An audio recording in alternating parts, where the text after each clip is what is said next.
రామ్మోహన్ వల్ల నాకు కూడా వాళ్ళంతా చాలా దగ్గర అయ్యారు. అప్పటి నుంచి ఆ రిలేషన్ అలాగే మెయింటైన్ చేస్తున్నాం. ఇవాళ జైల్లో అసలు ఫస్ట్ వీకే రావాలి, ఇంట్లో బాగోలేదు అందుకని రాలేదు. ఇగో కొత్త కొత్త రూల్స్ అన్నీ మారుతున్నాయి కదా, చూస్తున్నాం అనమాట. వైలెన్స్ చేసిన వాళ్ళకి, ఆర్సన్ చేసిన వాళ్ళకి, కొట్టిన వాళ్ళకి స్టేషన్ బెయిలు, తిట్టిన వాడికి సెంట్రల్ జైలు. ఇది ఒక కొత్త పద్ధతి మారింది. అసలు తిట్టడం అనే దాని మీద కేసు పెట్టచ్చు, విచారణ జరపచ్చు, కానీ సెంట్రల్ జైల్లో వేయటం అనేది 30 చోట్ల నుంచి కంప్లైంట్లు పెట్టడం, ఒక కొత్త వరవడికి శ్రీకారం చుట్టారు చంద్రబాబు నాయుడు గారి ప్రభుత్వం. ఇది ఎట్టుపోతుందో చూడాలి. ఇది మాత్రం ఆరోగ్యకరమైనది కాదు, చాలా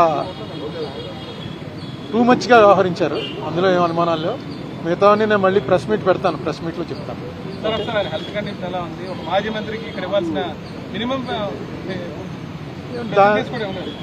దాని గురించి ఏమి నేను మాట్లాడలేదు. ఆ లోపల కూడా మాట్లాడడం ఫోన్లోనే, అవతల ఆయన ఉంటాడు, అవతల ఉంటాడు, ఫోన్లో మాట్లాడుకోవటం. ఇంత పూర్వం నేను చాలాసార్లు సెంట్రల్ జైల్లో విజిటర్స్ని చూడడానికి వచ్చాను. నేను సెంట్రల్ జైల్లో రిమాండ్లో ఉన్నాను. కానీ ఈ కండిషన్స్ అన్నీ మారుతూ వచ్చాయి కదా. ఇప్పుడున్న దాంట్లో పెద్ద ఎక్కువగా మాట్లాడుకోవడానికి అవకాశం లేదు. ఫోన్లోనే, అటే ఫోన్లో ఆయన మాట్లాడుతున్నాడు, ఇటే ఫోన్లో మనం మాట్లాడాలి. ఆయన ఏమీ కంప్లైంట్, నాతో అయితే ఏం కంప్లైంట్ చెప్పలేదు. బాగానే ఉన్నాడు, ఆరోగ్యంగా ఉన్నాడు, నవ్వుతూ హ్యాపీగా ఉన్నాడు ప్రతిదీ. ఎందుకంటే అతను కూడా లాయర్ కదా, అతనికి తెలుసు ఈ కేసులో పస ఎంత ఉందో.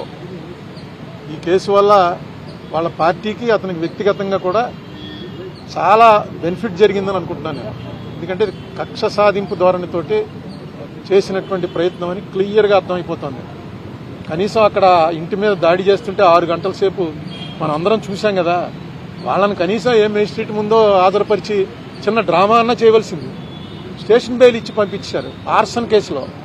ఆర్సన్ కేసు అంటే ఇంటి మీదకి మంటలు వచ్చేలాగా పెట్రోల్ బాంబులు విసిరితే దాంట్లో స్టేషన్ బెయిల్ నేను ఎప్పుడు వినలేదు. అలాగే తిట్టాడన్న కేసులో తీసుకొచ్చి అప్పుడే 2 వారాలు అయిపోయినట్టుంది, తీసుకొచ్చి సెంట్రల్ జైల్లో పెట్టడం, ఇది టూ మచ్ అనమాట. ఇది ఫస్ట్ ఆఫ్ ఇట్స్ కైండ్ అనుకుంటున్నాను. ఏదైనా చూద్దాం ఇది ఎటు దారి తీస్తుందో. ఓకే అండి.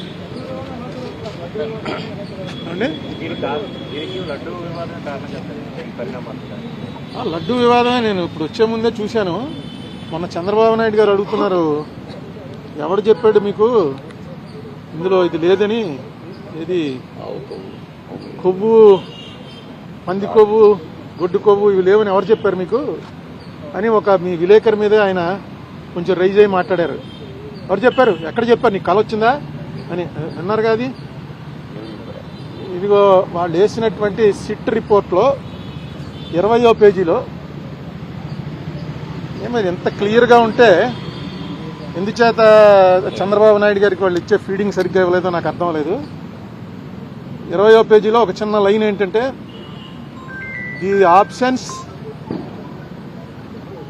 The absence of cholesterol in the samples also suggests that the chances for presence of tallow, lard and fish oil are very low.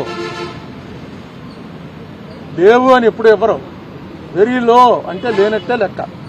In the absence of cholesterol in the ghee samples అని క్లియర్గా వాళ్ళు వేసిందే. ఆ SIT ఆయన వేసిందే, supreme court దాంట్లో వాళ్ళు క్లియర్గా ఇచ్చారు. అది వీళ్ళు రిలీఫ్ కింద ఫీల్ అవుతున్నారు. ఎందుకంటే వెంకటేశ్వర స్వామి లడ్డూలో ఆవు కొవ్వు, పంది కొవ్వు, చేప నూనె కలిపారు అన్నదే కొంచెం అది చాలామందికి వాంతులు వచ్చే పరిస్థితి అండి. ఎందుకంటే గొడ్డు మాంసం అనేది, మీలో చాలామంది మాంసాహారులు ఉంటారు, కానీ గొడ్డు మాంసం అని అనగానే అసలు ఆ ఐడియా డైజెస్ట్ అవ్వదు. నేను చూశాను చాలామందిని, వాళ్ళు హిందూస్ కూడా కాదు, క్రిస్టియన్స్లో ఫ్రెండ్స్ ఉన్నారు, వాళ్ళని కూడా చూశాను. ఎవడో మేము ఒక ఢిల్లీలోనో ఎక్కడ ఎవరో ఇంటికి వెళ్తే కాలా గోష్ ఖాయేగా క్యా అని అడిగాడు. కాలా గోష్ అంటే అర్థం ఏంట్రా అని నన్ను మావాడు అడిగాడు. అంటే కాలా గోష్ అంటే గేదె మాంసం ఏంటుందిరా, కాలా అంటే గేదె కదా అని చెప్పి, గోష్ అంటే గొడ్డు మాంసం, కాలా గోష్ అన్నాడు. అనేటప్పటికి గొడ్డు మాంసం పెట్టేశాడు అని వామిటింగ్ వచ్చింది వాడికి. ఇదేంట్రా ఎంతైందండి, నాకేం రాలేదు నీకు వచ్చింది ఏంటంటే గొడ్డు మాంసం అలా పెట్టేస్తాడు రాయుడు అంటే, వాడేమో లేదు తింటారా అని అడిగాను, అంతే తప్ప పెట్టలేదు అని. నాకు అది చూసి ఆశ్చర్యపోయింది. ఇది జరిగి ఎప్పుడే 40 ఏళ్ళు అయింది. అటువంటిది మాటికి ఇందులో గొడ్డు మాంసం కలిగింది, పంది కొవ్వు కలిసింది, చేప కొవ్వు కలిసిందని. వెంకటేశ్వర స్వామి కదా, వెంకటేశ్వర స్వామి అంటే మనకి ఎవరికి గుర్తుండదు ఫస్ట్ ఎప్పుడు చూసామో. ఇప్పుడు కూడా వెంకటేశ్వర స్వామికి ఉన్నటువంటిది ప్రపంచంలో నాకు ఎక్కడా ఉండదు. ఆ రష్ నేను చూశాను, నార్త్ ఇండియన్స్ వచ్చి చూసి ఏంటిది రోజు కుంభమేళ ఇక్కడని. అంత జనం, అంత వెంకటేశ్వర స్వామి అంటే ఆ దాంట్లో అన్నిసార్లు అనకూడదు అసలు. నిజంగా జరిపిన వాళ్ళని శిక్షించడానికి ప్రయారిటీ ఇవ్వాలి. కానీ దీంట్లో నిన్న ఇంకో మాట అన్నాడు ఆయన, నాకు ఆశ్చర్యం వేసింది. ఇది అవినీతి కాదుట, హిందూ మతాన్ని నాశనం చేయటం కోసం పన్నిన కుట్రట. హిందూ మతం నాశనం అవటం, నాశనం అవడానికి చేయగలడా దీన్ని?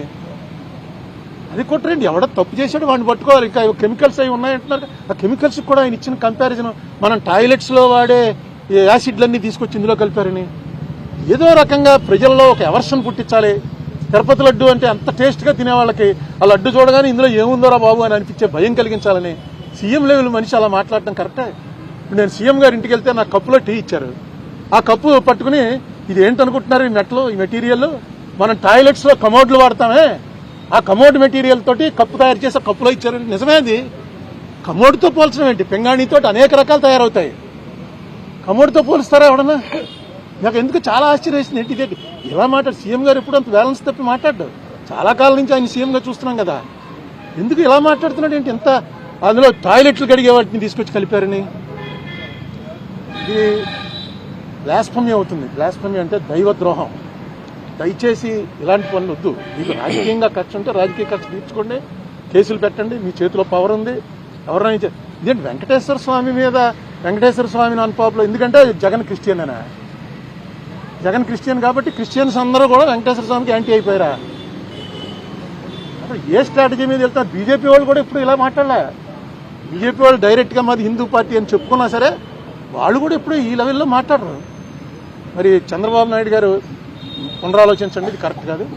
మిగతా చాలా విషయాలు ఉన్నాయి తర్వాత. సో అందరికీ నమస్కారం. ఇప్పుడే రాజమండ్రి సెంట్రల్ జైల్లో మన మాజీ మంత్రివర్యులు వైఎస్ఆర్ పార్టీ సీనియర్ నాయకులు అంబటి రాంబాబు గారిని పరామర్శించాం. ఆయన అయితే బయట ఎలాగా హుషారుగా ఉంటారో, ప్రశాంతంగా ఉంటారో, లోపల కూడా అలాగే ఉన్నారు. ఎందుకంటే తప్పు చేయలేదు కాబట్టి ఆయనకి అంత ఆత్మన్యూనతా భావం, ఇన్ఫీరియారిటీగా ఏం లేరు ఆయన. ఇప్పుడే పెద్దలు ఉండవల్లి అరుణ్ కుమార్ గారు చెప్పినట్టుగా ఆయన మీద ఇంటి మీద దాడి చేసి, ఇల్లు తగలబెట్టి, కారులు తగలబెట్టి, వేలాది మంది వీరంగం చేసి అల్లర్లు సృష్టించిన వాళ్ళ మీదేమో కేసులు లేవు. ఆయన ఒక మాట అని మళ్ళీ నేను పశ్చాత్తాపడుతున్నాను అని అంటే ఆయన సెంట్రల్ జైల్లో బంధించారు. పైగా 36 కేసులు ఒకే ఇన్సిడెంట్ మీద నమోదు చేశారు. ఇవి కాకుండా వేరే వేరే కేసులు కూడా ఉన్నాయని చెప్తున్నారు. అంటే బహుశా ఇంత దుర్మార్గమైన పరిపాలన చంద్రబాబు నాయుడు గారు చేయగలుగుతాడని మేమే కాదు, తెలుగుదేశం పార్టీ నాయకులు చాలామంది కూడా ఊహించి ఉండరు. అంటే ఏం ఆశించి ఇది చేస్తున్నారో కూడా వాళ్ళకే అర్థం కావట్లే. ఈ ప్రభుత్వం అన్ని విషయాల్లోని ఫెయిల్ అయిపోయి చివరికి ఆ ఫ్రస్ట్రేషన్లో కూరుకుపోయి ఇలాంటి సంఘటనల ద్వారా డైవర్షనల్ పాలిటిక్స్ చేయాలని ప్రయత్నం చేస్తున్నట్టుగా కనబడుతోంది. ఒక కాపు నాయకుడు, ఒక సీనియర్ నాయకుడు, సుమారు 40 సంవత్సరాల నుంచి రాజకీయాల్లో బాగా పరిణితి ఉన్నవాడు, గతంలో ఎప్పుడూ రాజకీయంగా తప్పులు చేసిన చరిత్ర లేనివాడు, అలాంటి అంబటి రాంబాబు గారిని తీసుకొచ్చి ఇవాళ రాజమండ్రి సెంట్రల్ జైల్లో పెట్టి ఏం సాధిద్దామని, ఎలాంటి మెసేజ్ ఇద్దాం అనుకుంటున్నారు మీరు? మాకు అర్థమవుతోంది. ఎందుకంటే ఈ రాష్ట్రంలో మీరు కొన్ని సామాజిక వర్గాల్ని టార్గెట్ చేయడం అనేది మీరు అధికారంలోకి వచ్చినప్పుడల్లా అది చాలా సహజం అయిపోయింది. ఇక్కడే ఇదే జైలుకి ఆపోజిట్లో ఉన్న ఆ రోజు జనరల్ హాస్పిటల్లో 2014-19 మధ్య ముద్రగడ పద్మనాభం గారిని కూడా అక్రమంగా నిర్బంధించారు, చాలా దారుణంగా హింసించారు.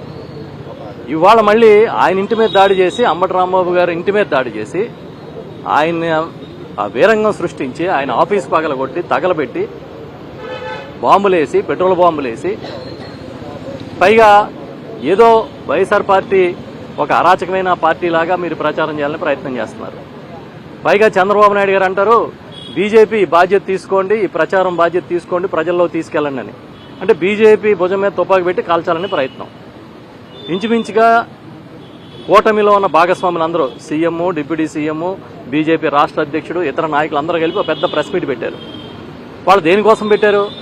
ఈ రాష్ట్ర సంక్షేమం కోసమో, లేకపోతే ఈ రాష్ట్రంలో ఉన్న ఆర్థిక పరిస్థితి కోసమో, పోలవరం ప్రాజెక్టు కోసమా, లేదా అమరావతి అభివృద్ధి కోసమా, దేనికోసం పెట్టారు?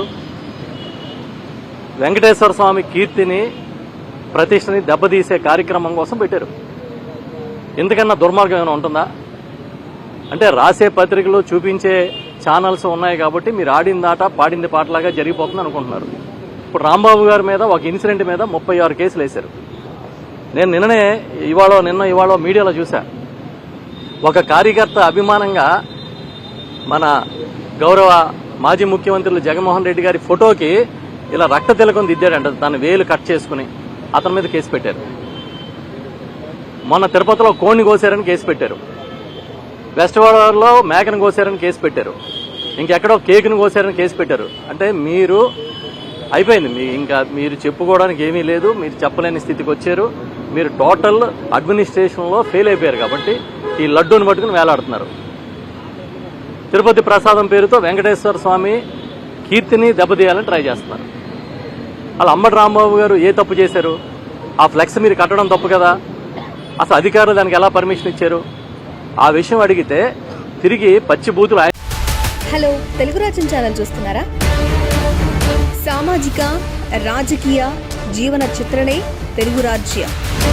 అతిశయోక్తులు అసత్యాలు ఉండవు. రాజకీయ కోణం కాదు, ప్రజా కోణమే కొలబద్ద. తెలుగు రాజ్యం వీక్షణ మీ ఉత్తమ అభిరుచికి నిదర్శనం.